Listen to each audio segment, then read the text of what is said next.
వ్యాసో నారాయణో హరి. అందరం పలుకుదాం, నాతో పాటు మీరు కూడా అనండి.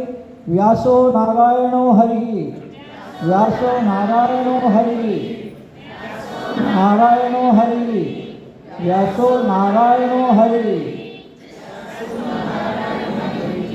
అలానే శివాయ గురవే నమః, శివాయ గురవే నమః, శివాయ గురవే నమః, శ్రీమాత్రే నమః, శ్రీమాత్రే నమః, శ్రీమాత్రే నమః.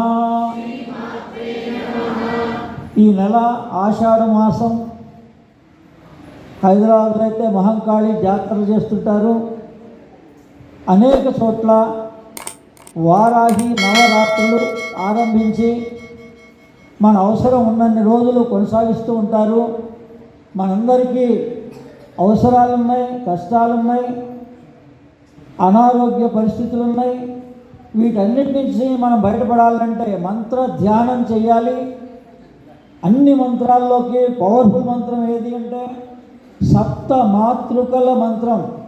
అంటే ఏ నవరాత్రుల్లో బ్రాహ్మి, మాహేశ్వరి, కౌమారి, వైష్ణవి, వారాహి, ఇంద్రాణి, చాముండి, మహాలక్ష్మి ఈ రకంగా 8 రూపాలుగా మనం కొలుస్తున్నటువంటి అమ్మవారి యొక్క మహామంత్రం ఇంద్రాణి మాత శుభగా సుపత్ని వజ్ర వైరోచని వారాహి నవరోహి స్వాహ. మీరు కూడా మెల్లగా అంట, మీరు కూడా అనండి. మీకు అది పేపర్లలో రాశాం, తెలుగులో ఇంగ్లీష్లో అనేది అందరికీ అందజేయబడుతుంది పేపర్లందరికీ. తర్వాత మేఘనా యూట్యూబ్ ఛానల్ ద్వారా కూడా వాళ్ళు ఇంటర్వ్యూకి పిలిచారు. ఆ ఇంటర్వ్యూ ద్వారా కూడా మీకు వివరంగా అందుతుంది.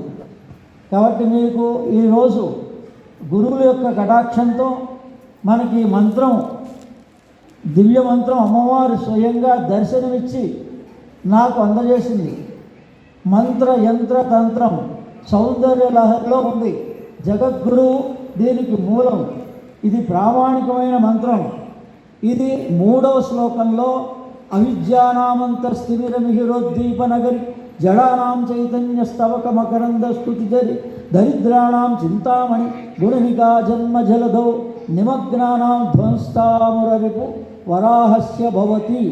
అంటే వారాహి మంత్రం సౌందర్యలహరి 3వ శ్లోకంలో ఉంది. మీరు శ్లోకాన్ని ఎన్నిసార్లైనా పఠించవచ్చు, లేదా ఈ మంత్రాన్ని పఠించవచ్చు. 9 రోజులు మీరు నిష్టగా చేస్తే మీకు కావలసిన ఫలితాలు అందుతాయి. అందుకని ఆషాఢ నవరాత్రులుగా, వారాహి నవరాత్రులుగా దీన్ని ఆచరిస్తారు. మనం ఈరోజు ఆరంభం చేస్తే ఈ రోజు నుంచే 9 రోజులు, మీరు ఏ రోజు ఆరంభం చేస్తే ఆ రోజు. అందుకని ఇది నాతో పాటు 3 సార్లు చేస్తే మీ అందరికీ ఉపదేశం అందినట్లే. సాక్షాత్ జగద్గురువులు వ్యాసుల వారు, సాయిబాబా వీరందరి అనుగ్రహంతో మనకి ఈ రోజున ఈ మంత్రం అమ్మవారి ద్వారా అందింది. కాబట్టి దీని యొక్క మంత్రం ఉంది, యంత్రం ఉంది, శ్రీం బీజం ఉంది. కాబట్టి ఇది ప్రామాణికమైన సౌందర్య లహరిలో 3వ శ్లోకం ద్వారా అందిన విశిష్ట మంత్రం. ఇప్పుడు చెప్పండి మెల్లగా, నేను మెల్లగానంట. ఇంద్రాణి మాత శుభగా సుపత్ని వజ్ర వైరోచని వారాహి నవరోహి స్వాహ. ఇంద్రాణి మాత శుభగా సుపత్ని వజ్ర వైరోచని వారాహి నవరోహి స్వాహ.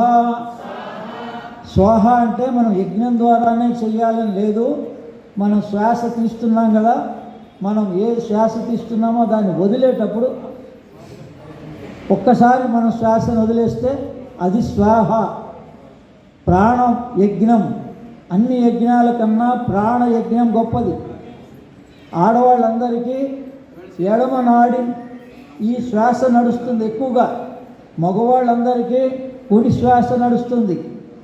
మనకు బ్యాలెన్స్ అవ్వాలి, మనకు ఏ అనారోగ్యం ఉండకూడదంటే ఆడవాళ్ళందరూ